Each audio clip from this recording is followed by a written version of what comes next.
la montée en puissance de l'industrie pharmaceutique en Algérie. Le pays a une ambition, devenir la pharmacie de l'Afrique, carrément. Alors pour décortiquer tout ça, on va s'appuyer sur des éléments d'une analyse intitulée «L'Algérie, pharmacie de l'Afrique». L'idée, c'est de comprendre ensemble comment ce secteur se développe, quels sont les chiffres clés derrière et quelle est la vision globale. Alors allons-y. Bon, premier point qui marque tout de suite, la capacité de production locale. Oui, tout à fait. Et le chiffre est assez parlant. Oui, on parle de 82% des besoins nationaux en médicaments qui seraient couverts par la production locale. C'est considérable, non? Ah oui, 82%, c'est un chiffre très élevé. Ça touche directement à ce qu'on appelle la souveraineté sanitaire. Exactement. C'est-à-dire la capacité du pays à fournir les médicaments essentiels à sa population par lui-même. C'est un enjeu stratégique énorme. Et qu'est-ce qui rend ça possible concrètement? Le texte mentionne un acteur clé, Saïdal. Oui, Saïdal est cité comme un pilier. C'est vrai, c'est l'acteur historique, public, très important.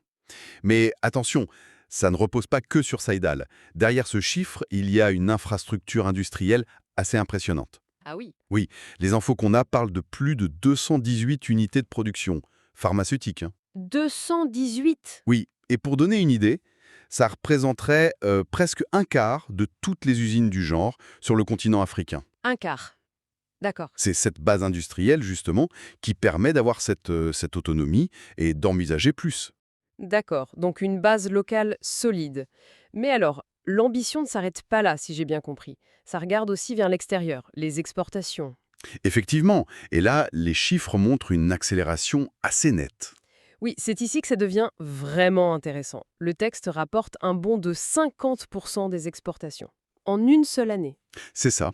On passerait de 31 millions de dollars en 2023 à 46 millions prévus pour 2024.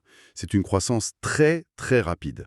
Et pour accompagner ça, il y a l'investissement. On parle de 400 millions de dollars annoncés. C'était lors de la foire commerciale intra-africaine, je crois. Exactement, un événement d'ailleurs très important pour le commerce sur le continent. Et cet investissement de 400 millions, oui, ça signale clairement une volonté de passer à la vitesse supérieure. Ça dépasse le marché national, donc. Complètement. Mettre autant d'argent sur la table en parallèle de cette hausse des exports, ça montre bien une stratégie, disons, offensive, pour se positionner sur le marché africain.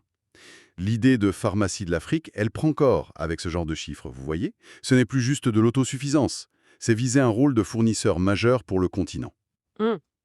Et il y a une autre dimension que le texte met en avant qui m'a semblé assez unique. Laquelle?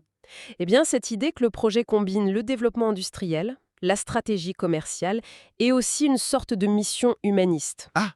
Oui, l'approvisionnement